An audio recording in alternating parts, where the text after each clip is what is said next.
നമസ്കാരം. പകർച്ചവ്യാധി ഭീഷണിയിലാണ് കേരളം. വിവിധ തരം പനി ആശങ്കപ്പെടുത്തുന്നതിനിടെയാണ് സംസ്ഥാനത്ത് കോളറ വീണ്ടും സ്ഥിരീകരിച്ചിരിക്കുന്നത്. തിരുവനന്തപുരത്ത് വലിയ ജാഗ്രത തുടരുന്നുണ്ടെങ്കിലും കോളറയുടെ സ്രോതസ് കണ്ടെത്താനാകാത്തത് ആശങ്കയുണ്ടാക്കുന്നുണ്ട്. എന്തൊക്കെ മുൻകരുതലാണ് കോളറയെ തുരത്താൻ നമ്മൾ സ്വീകരിക്കേണ്ടത്? ഇന്ന് നമുക്കൊപ്പം ചേരുന്നത് ഡോക്ടർ അമർ ഫെറ്റൽ, ഒപ്പം ഡോക്ടർ AS അനൂപ് എന്നിവരാണ്. ഞാൻ ആദ്യം ഡോക്ടർ അമർ ഫെറ്റലിലേക്ക് പോകുന്നു. ഡോക്ടർ, വലിയ ആശങ്ക നിലനിൽക്കുന്നുണ്ട്. കാരണം നമ്മൾ വർഷങ്ങൾക്ക് മുൻപേ തുടച്ചു നീക്കിയ ഒരു സാംക്രമിക രോഗം അത് തിരിച്ചു വന്നിരിക്കുന്നു, അത് സ്ഥിരീകരിക്കുന്നു എന്ന് പറയുമ്പോൾ വലിയ പേടിയിലും ഭീതിയിലുമാണ് ജനങ്ങൾ. എന്താണ് ഡോക്ടർ, നമ്മൾ എത്രത്തോളം ആശങ്കപ്പെടേണ്ട സാഹചര്യം നിലവിലുണ്ട്?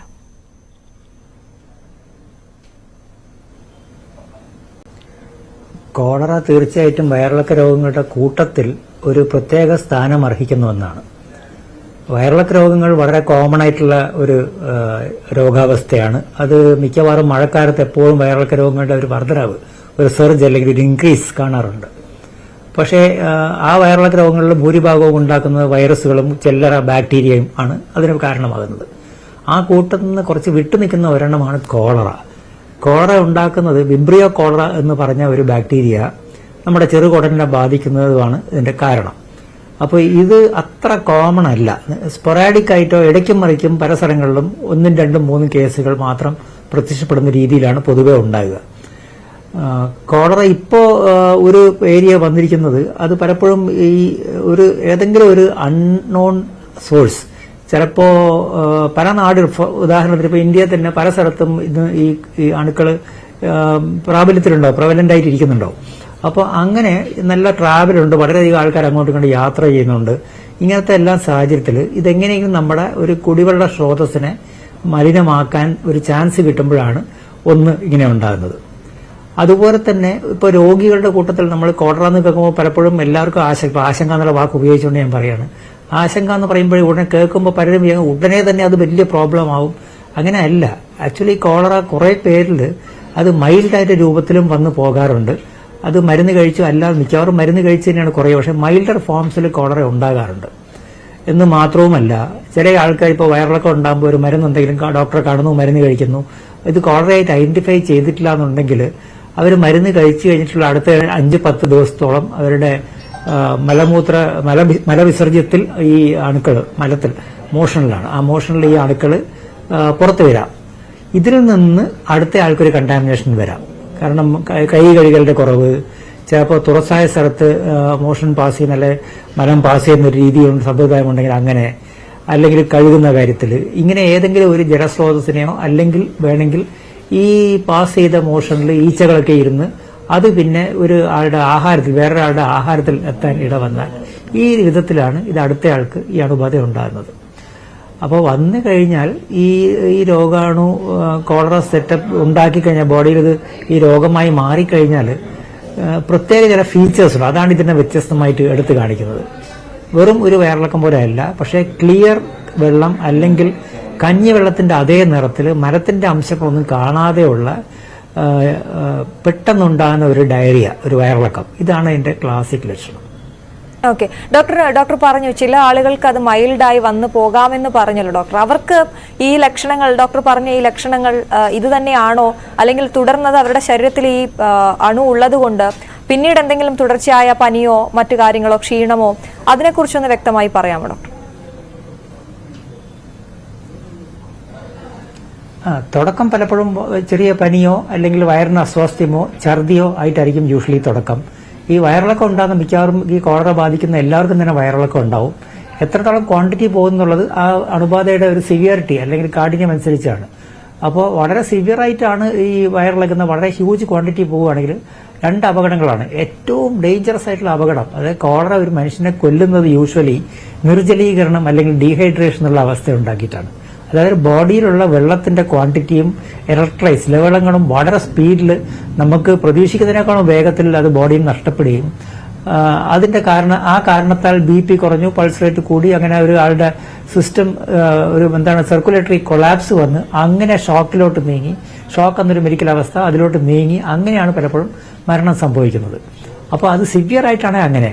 മൈൽഡാണെങ്കിൽ ചിലപ്പോൾ ഇതുപോലെ ഡയറിയ ഇതുപോലത്തെ വെള്ളം പോലത്തെ മലം പോകുന്നു. പക്ഷേ അത് ചിലപ്പോൾ 2 ദിവസം നിൽക്കുമ്പോഴേക്കും ബൈ ചാൻസ് അതിന്റെ ഉചിതമായ മരുന്നുകളാണ് കിട്ടുകയെങ്കിൽ അത് കുറയുകയും ചെയ്യും. പക്ഷേ ആളത് റെക്കഗ്നൈസ് ചെയ്തിട്ടില്ല എന്നുണ്ടെങ്കിലാണ് അയാളിൽ നിന്ന് അടുത്ത ആളിലേക്ക് പോകാനുള്ള ചാൻസ് ഒഴിഞ്ഞ് കിടക്കുന്നത്. ശരി, ഞാൻ താങ്കളിലേക്ക് വരാം. ഡോക്ടർ AS അനൂപ് കൂടി നമുക്കൊപ്പം ചേരുന്നു കോഴിക്കോട് നിന്നും. ഡോക്ടർ സ്വാഗതം. നമ്മൾ ഈ കോളറയുടെ വലിയൊരു ഭീതി നമുക്കുണ്ട്. ഇപ്പോൾ ഒരു മരണം തിരുവനന്തപുരത്ത് റിപ്പോർട്ട് ചെയ്തെങ്കിലും അത് കോളറ കാരണമാണോ എന്നത് സ്ഥിരീകരിച്ചിട്ടില്ല. പക്ഷേ ആ കുട്ടിക്കൊപ്പം ഉണ്ടായിരുന്ന കുറച്ചു പേരെ ഈ ലക്ഷണങ്ങളോടെ ചികിത്സയിലാണല്ലോ. ഈ 2017 അവസാനം കോളറ മരണം നമുക്ക് റിപ്പോർട്ട് ചെയ്തിട്ടുള്ളതെങ്കിലും ഈ ഒരു സാഹചര്യത്തിൽ നമ്മൾ എത്രത്തോളം പേടിപ്പെടേണ്ടതുണ്ട്, അല്ലെങ്കിൽ ജാഗ്രത മാത്രം മതി?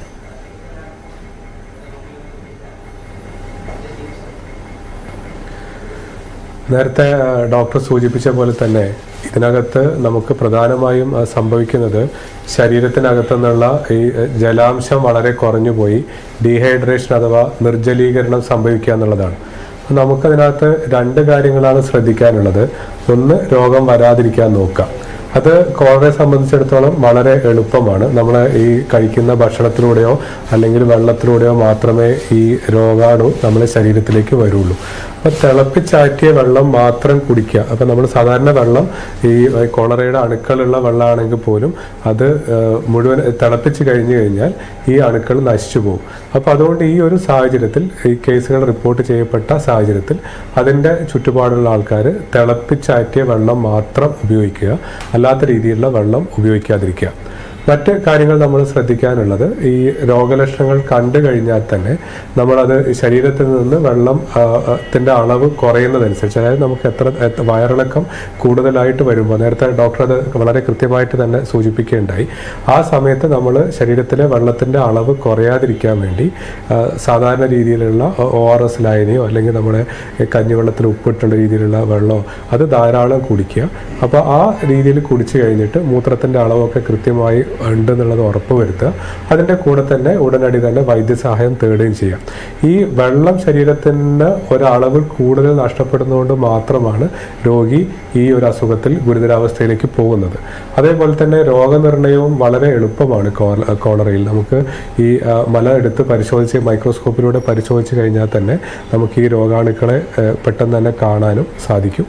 അതേപോലെ തന്നെ ചികിത്സയും പ്രധാനമായും ഈ ആൻറ്റിബയോട്ടിക്കുകളൊക്കെ ഇതിൻ്റെ ചികിത്സയ്ക്ക് നമ്മൾ ഡോക്സിസൈക്ലിൻ പോലെ മരുന്നുകൾ ഉപയോഗിക്കുമെങ്കിലും പ്രധാനമായ ചികിത്സയിൽ നമ്മൾ ശരീരത്തിലെ ഈ ജലാംശം കുറഞ്ഞു പോവാതെ നോക്കുക എന്നുള്ളതാണ് ഉപയോഗിക്കുന്നത്. നമുക്കത് ഹോസ്പിറ്റലിൽ എത്തുന്ന സമയത്ത് നമ്മൾ ഈ വായിക്കൂടെ കൊടുക്കുന്ന ഈ ഓറൽ റീഹൈഡ്രേഷൻ സൊല്യൂഷൻ ORSൻ്റെ കൂടെ തന്നെ നമ്മൾ IV ഫ്ലൂയിഡും കൂടെ കൃത്യമായി കൊടുക്കുകയും രോഗിയുടെ ശരീരത്തിലെ ഈ ജലാംശം നോർമലായി വെക്കുകയും ചെയ്യാം. ഇത് വീണ്ടും ഈ BP ഒക്കെ കുറയുന്ന ഒരവസ്ഥയിലേക്ക് പോകുമ്പോഴാണ് രോഗി ICU പ്രവേശിപ്പിക്കപ്പെടുന്നത്.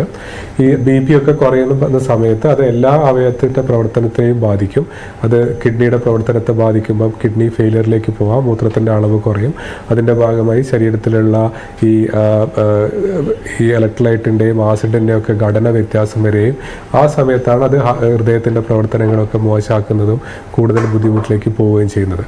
അപ്പം അതുകൊണ്ട് നമ്മൾ ഈ രോഗം വരാതെ സൂക്ഷിക്കുക. വന്നു കഴിഞ്ഞാൽ തന്നെ നമ്മളത് കൃത്യമായ രീതിയിലുള്ള ചികിത്സയും അതേപോലെ തന്നെ ശരീരത്തിലുള്ള ഈ ജലാംശം കുറഞ്ഞു പോകാത്ത രീതിയിൽ ഈ വെള്ളം ഉപയോഗിക്കുകയും ചെയ്യാം. ശരി, ഡോക്ടർ അമർ ഫെറ്റിൽ, നമ്മൾ ഈ വെള്ളവും ഭക്ഷണവും അത് തന്നെയാണ് പ്രധാനമായും ശ്രദ്ധിക്കേണ്ടതെന്ന് പറയുമ്പോൾ കേരളം എല്ലാ രീതിയിലും ആരോഗ്യമേഖലയിൽ വളരെ ഉയർന്നു നിൽക്കുന്ന ഒരു സംസ്ഥാനമെന്ന് നമ്മൾ എല്ലായിടത്തും ഉയർന്ന് പറയുന്ന സാഹചര്യത്തിൽ ഇത്തരത്തിലുള്ള അസുഖങ്ങൾ നമ്മളിലേക്ക് വീണ്ടും വരുന്നു എന്ന് പറയുമ്പോൾ അത് എത്രത്തോളം ഗൗരവത്തോടെ കാണേണ്ടതാണിപ്പോൾ?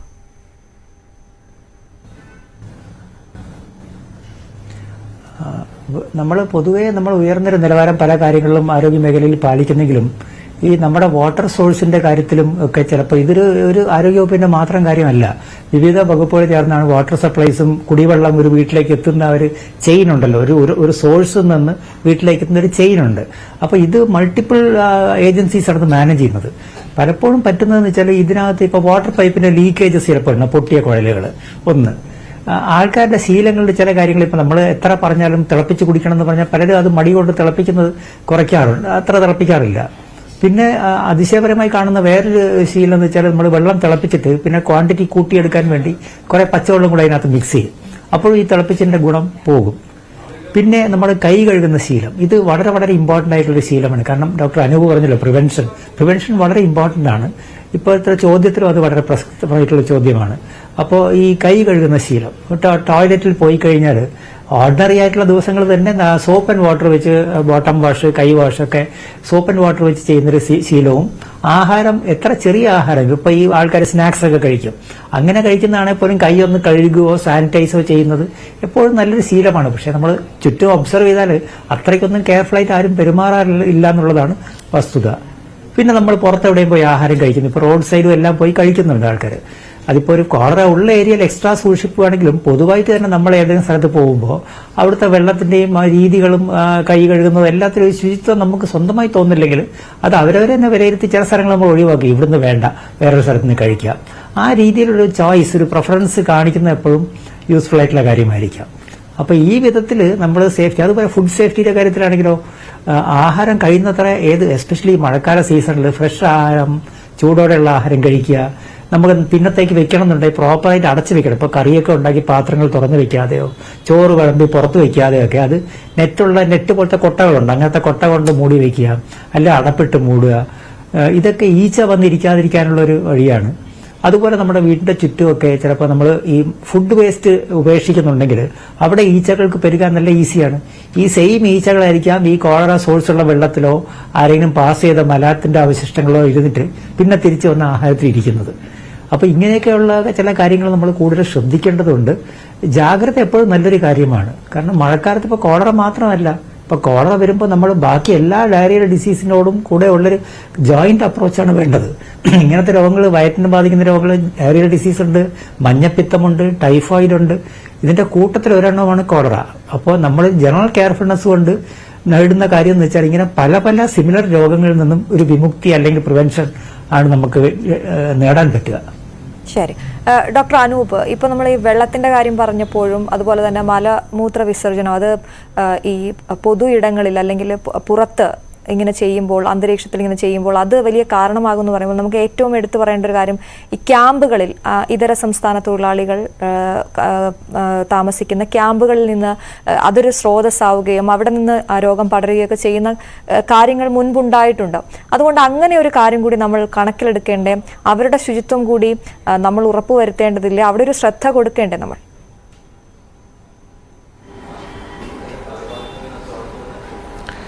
തീർച്ചയായിട്ടും നേരത്തെ സൂചിപ്പിച്ച പോലെ തന്നെ നമ്മൾ എല്ലാ രീതിയിലും നമ്മുടെ ഈ വാട്ടർ സോഴ്സ് ഈ മലിനമാവുന്നത് നമ്മൾ തടയണം. അപ്പോൾ അത് നമ്മുടെ ആരോഗ്യവകുപ്പിൻ്റെയോ സർക്കാരിൻ്റെയോ മാത്രം ഉത്തരവാദിത്തമാണെന്ന് നമ്മൾ വിചാരിക്കാൻ പാടില്ല. അതേപോലെ തന്നെ ഇപ്പോൾ ഒരു കോളറ ഡെത്ത് വന്നിട്ടുണ്ടെങ്കിൽ അത് തീർച്ചയായിട്ടും വളരെ ദൗർഭാഗ്യകരമാണ്, അങ്ങനെ വരാൻ പാടില്ല.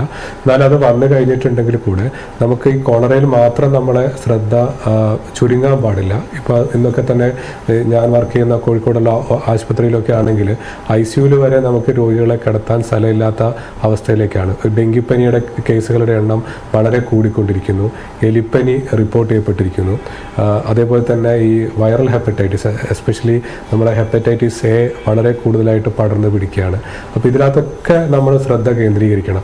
ഇതിനൊക്കെ നമ്മൾ അടിസ്ഥാനമായിട്ടുള്ള കാരണം എന്താണെന്ന് വെച്ച് കഴിഞ്ഞാൽ നമ്മൾ കൃത്യമായ രീതിയിലുള്ള ഈ പരിസരം വൃത്തിയാക്കി സൂക്ഷിക്കുന്നില്ല എന്നുള്ളതാണ്. ഒന്ന്, താങ്കൾ പറഞ്ഞ പോലെ തന്നെ ക്യാമ്പുകളിലും കൂടുതൽ ആൾക്കാർ തിങ്ങിപ്പറക്കുന്ന സ്ഥലങ്ങളിലൊക്കെ തന്നെ അവരെ ഈ മലമൂത്ര വിസർജനം ചെയ്യുമ്പോൾ അത് ബാക്കി ഈ വാട്ടർ സോഴ്സുമായിട്ട് കണ്ടാമിനേറ്റഡ് ആവാതെ ശ്രദ്ധിക്കുക എന്നുള്ളത് നമ്മൾ ഈ വളരെ കൃത്യമായി ശ്രദ്ധിക്കേണ്ടതും ആരോഗ്യവകുപ്പ് അതിനകത്ത് ശ്രദ്ധ ചെലുത്തേണ്ടതാണ്. അതേപോലെ തന്നെ നമ്മൾ ഓരോരുത്തരുടെ വീട്ടിലാണെങ്കിലും നമുക്ക് ഈ നമ്മുടെ വാട്ടർ സോഴ്സ് കണ്ടാമിനേറ്റഡ് ആവുന്നില്ല, അതേപോലെ ചളിവെള്ളം അങ്ങനത്തെ കാര്യങ്ങളൊന്നും വെള്ളത്തിലേക്ക് വരുന്നില്ല എന്നുള്ളത് ഉറപ്പിക്കേണ്ടത് അത്യാവശ്യമാണ്.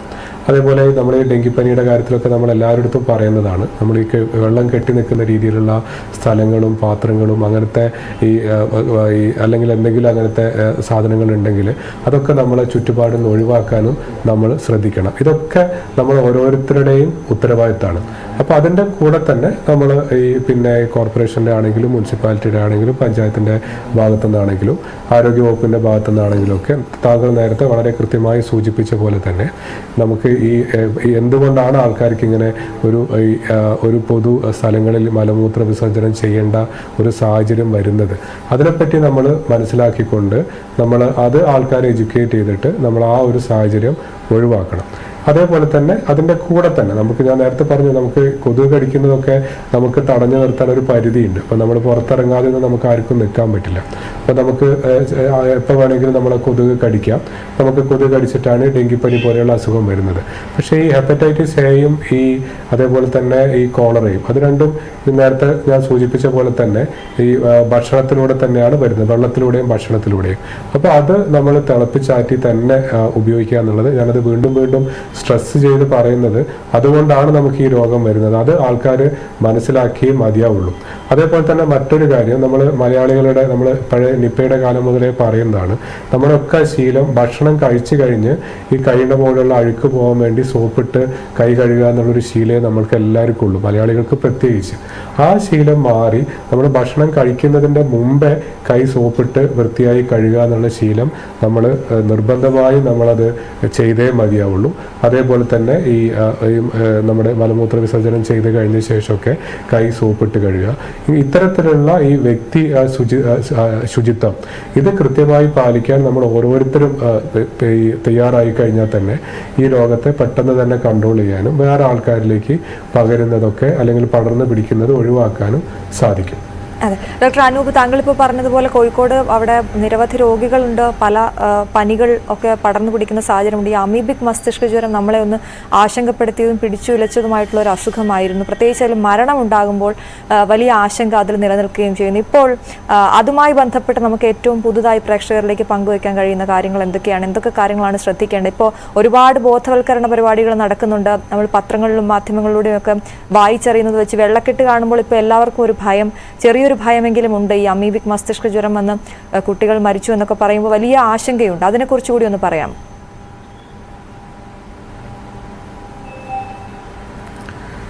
ഈ അമീബിക് മസ്തിഷ്ക ജ്വരം നമുക്ക് രണ്ട് രീതിയിലുള്ള അമീബിക് മസ്തിഷ്ക ജ്വരമുണ്ട്. അതിനകത്ത് പലരും അത് കൺഫ്യൂസ്ഡ് ആയത് മാതിരിയാണ് എനിക്ക് തോന്നിയത്.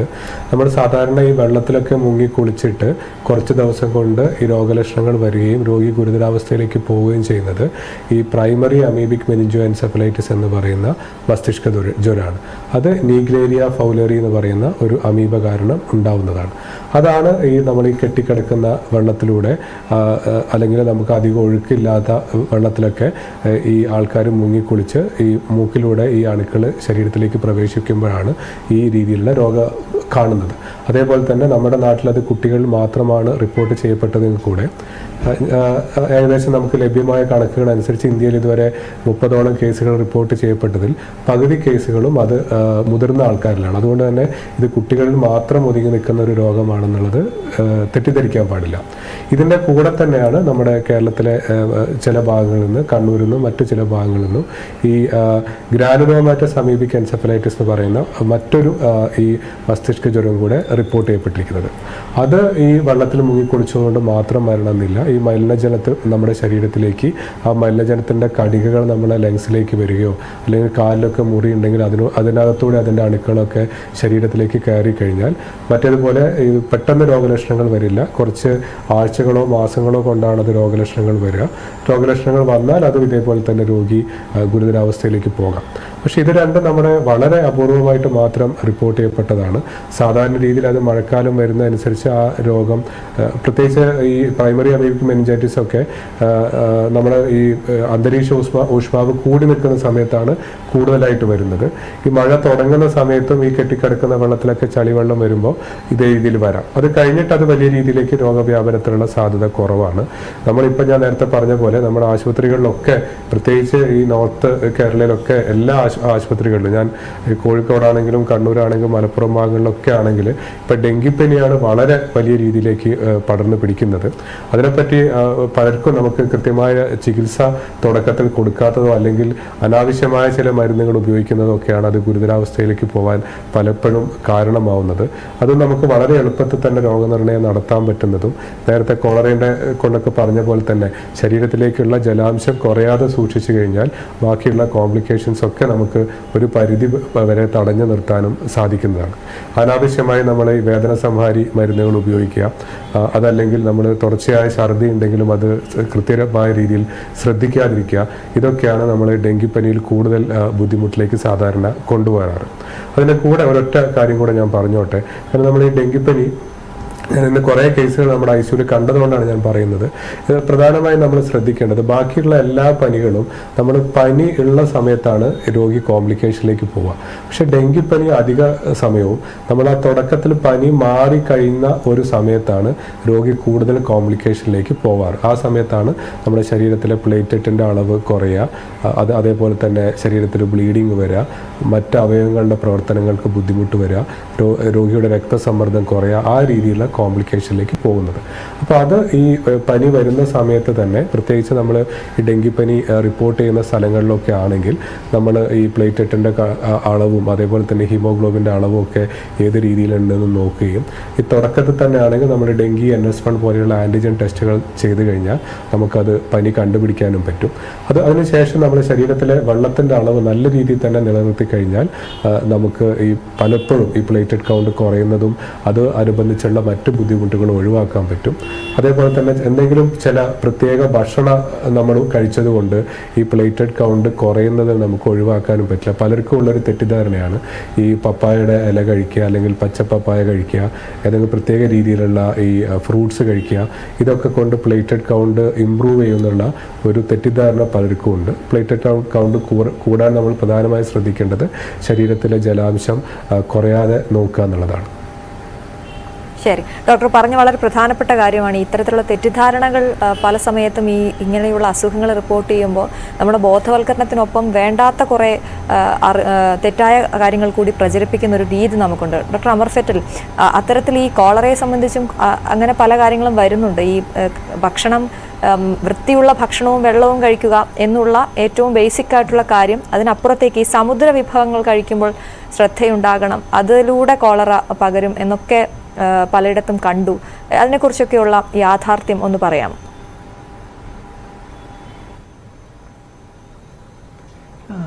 ആദ്യം പറഞ്ഞാൽ ഞാനും ഡോക്ടർ അനൂപും ആദ്യമേ തൊട്ട് സൂചിപ്പിക്കുന്ന പോലെ തന്നെ ഈ മോഷനിൽ നിന്നുള്ള അണുക്കൾ നമ്മുടെ ആഹാരത്തിലെത്താനുള്ള അതാണ് കറക്റ്റ് ചെയിൻ.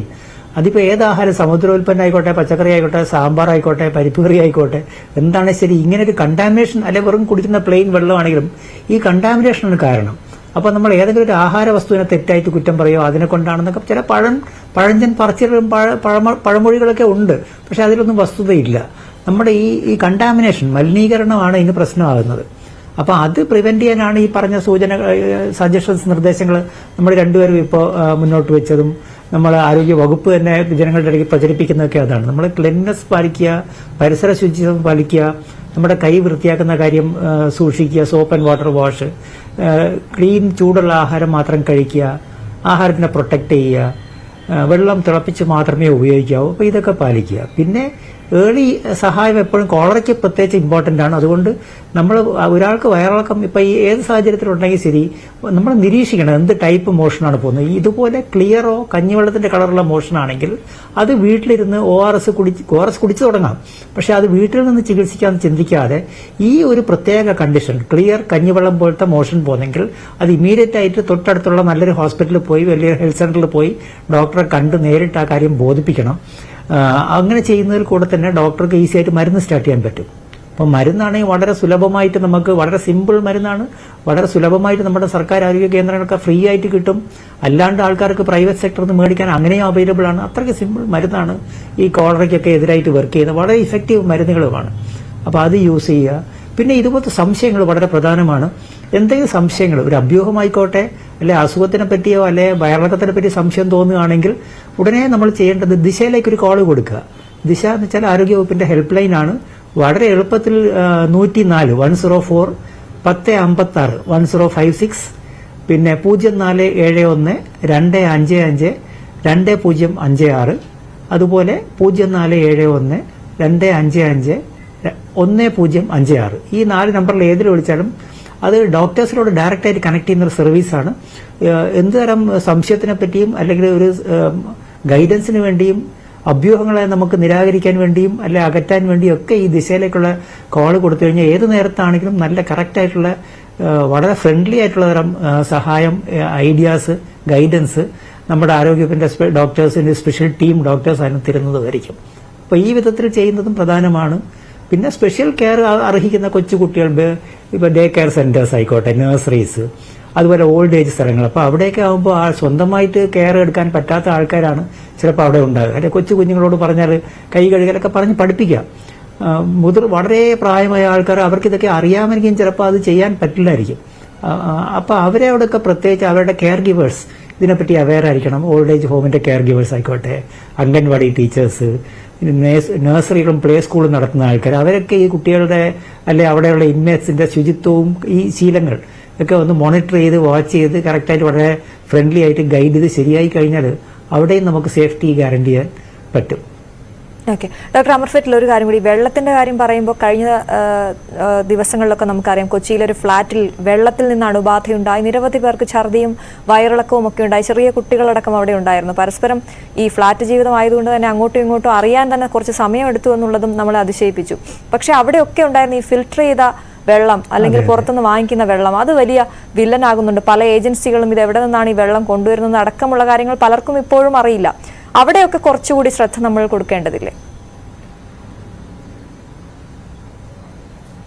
തീർച്ചയായിട്ടും വളരെ വളരെ പ്രധാനപ്പെട്ട കാര്യമാണ് പറഞ്ഞത്. നമുക്കൊരു ഏരിയയിൽ ഒരു ഔട്ട് ബ്രേക്ക്, ഇപ്പോൾ ഈ ഒരു ഫ്ലാറ്റിൽ കുറേ കേസ് വെച്ചാൽ അതൊരു ഔട്ട് ബ്രേക്കാണ്. ഒരു ഗ്രാമത്തിലോ ഒരു കോളനിയിലോ അല്ലെങ്കിൽ ഒരു ഹൗസിംഗ് ഏരിയയിൽ കുറേ പേർക്ക് ഒരു അസുഖം സിമിലർ ആയിട്ടുണ്ടെങ്കിൽ അതൊരു ഔട്ട് ബ്രേക്ക് എന്ന് പറയും, ഒന്നിച്ച് രോഗം പൊട്ടിപ്പടരുന്നത്. അപ്പോൾ അങ്ങനത്തെ സിറ്റുവേഷനിൽ ഒന്നിപ്പോൾ ഈ വെള്ളത്തിൻ്റെ എന്നൊക്കെ പറഞ്ഞ് നമുക്ക് സ്റ്റാൻഡേർഡ്സ് ഉറപ്പാക്കണമെങ്കിൽ അതിന് സംവിധാനങ്ങളുണ്ട്. പക്ഷെ ആ സംവിധാനങ്ങൾ സ്റ്റാർട്ട് ചെയ്യണമെന്നുണ്ടെങ്കിൽ ഈ വിവരം ആദ്യമായിട്ട് ആരോഗ്യവകുപ്പിന്റെ ടീംസ് അറിയണം. അപ്പോൾ എൻ്റെ ഒരു റിക്വസ്റ്റ് എന്ന് വെച്ചാൽ നമ്മുടെ ഏരിയയിൽ, നമ്മളിപ്പോൾ കേരളത്തിൽ മൊത്തമുള്ള ആൾക്കാരോടുള്ള ഒരു റിക്വസ്റ്റാണ്, നമ്മുടെ ഏരിയയിൽ പതിവ് വിട്ട് എന്തെങ്കിലും കൂടുതൽ നമ്പേഴ്സിലോ കൂടുതൽ കഠിനമായിട്ടോ കൂടുതൽ അസാധാരണമായിട്ടുള്ള അസുഖങ്ങൾ എന്തോ അല്ലെങ്കിൽ ലക്ഷണങ്ങളോ ശ്രദ്ധയിൽപ്പെടുകയാണെങ്കിൽ അത് തീർച്ചയായിട്ടും മടി കൂടാതെ നമ്മുടെ ലോക്കൽ ഹെൽത്ത് സെന്ററിലെ ഫീൽഡ് ജീവനക്കാരെ അറിയിക്കുകയും ഡോക്ടറെ അറിയിക്കണമെന്നൊന്ന് റിക്വസ്റ്റും ചെയ്തു കഴിഞ്ഞാൽ ഇത് ഡോക്ടറുടെ ചെവിയിലെത്തും. ഈ ഡോക്ടേഴ്സിനെല്ലാം നമ്മൾ ഈ പബ്ലിക് ഹെൽത്ത് ട്രെയിനിങ് കൊടുത്തിട്ടുള്ള ഡോക്ടേഴ്സാണ് ഈ ഹെൽത്ത് സെന്റേഴ്സിലേക്ക് ഇരിക്കുന്നത്. അപ്പോൾ അവർ നമ്മുടെ ജില്ലാ ഹെഡ് ക്വാർട്ടേഴ്സിന്റെ സ്പെഷ്യലിസ്റ്റുമായിട്ട് ഡിസ്കസ് ചെയ്തിട്ട് ഇതിനകത്ത് കഴമ്പുള്ളതോ അല്ലെങ്കിൽ അതിനകത്ത് ഇൻവെസ്റ്റിഗേറ്റ് ചെയ്യേണ്ടതോ ഉണ്ടെങ്കിൽ അത് ശാസ്ത്രീയമായിട്ട് പരീക്ഷിക്കുകയും പരിശോധിക്കുകയും അതിനകത്ത് എന്തെങ്കിലും കാര്യമുണ്ടെങ്കിൽ വേണ്ട കറക്റ്റീവ് നടപടികൾ അവിടെ തന്നെ തുടങ്ങും. അപ്പോൾ ഇത് ഇങ്ങനെയാണ്. അപ്പോൾ ഒരു പങ്കാളിത്തത്തിൽ കൂടി മാത്രമേ ഇത് അഡ്രസ്സ് ചെയ്യാൻ പറ്റൂ. കാരണം പലതരം ആൾക്കാരാണ് ഈ ചങ്ങലയിലുള്ളത്, ഈ വെള്ളത്തിന്റെ സപ്ലൈയിലൊക്കെ. അപ്പോൾ എല്ലാവർക്കും ഒരുപോലെ ഇത് ബോധ്യമാകണമെങ്കിൽ ഇതിനപ്പുറത്തെല്ലാ അധികാരമുള്ള ഏജൻസീസ് ഇതിനെപ്പറ്റി അറിഞ്ഞാൽ നമ്മൾക്കത് ഇൻവെസ്റ്റിഗേറ്റ് ചെയ്യും വേണ്ട കറക്റ്റീവ് നടപടികൾ ചെയ്ത് ജനങ്ങൾക്ക് സുരക്ഷിതത്വം നമുക്ക് ഉറപ്പാക്കാൻ സാധിക്കും. ശരി, അവസാനമായി ഡോക്ടർ അനൂപ്, ഈ കോളറ നമുക്ക് ഇത്തരത്തിൽ എന്തെങ്കിലും ഒരു ലക്ഷണം ഉണ്ടാവുകയാണെങ്കിൽ നേരത്തെ പറഞ്ഞതുപോലെ വയറിളക്കം പോലുള്ള അസുഖങ്ങൾ ഉണ്ടാകുമ്പോൾ കോളറയാണോ എന്ന് സ്ഥിരീകരിച്ചു കഴിഞ്ഞാൽ ഈ രോഗം പൂർണ്ണമായും നമുക്ക് ഭേദമാക്കാവുന്നതല്ലേ ഉള്ളൂ. ഒരു മരണം ഉണ്ടായെന്ന് വെച്ചോ അല്ലെങ്കിൽ അങ്ങനെ ഒരു ഭീതി വേണ്ട ആവശ്യമില്ലല്ലോ.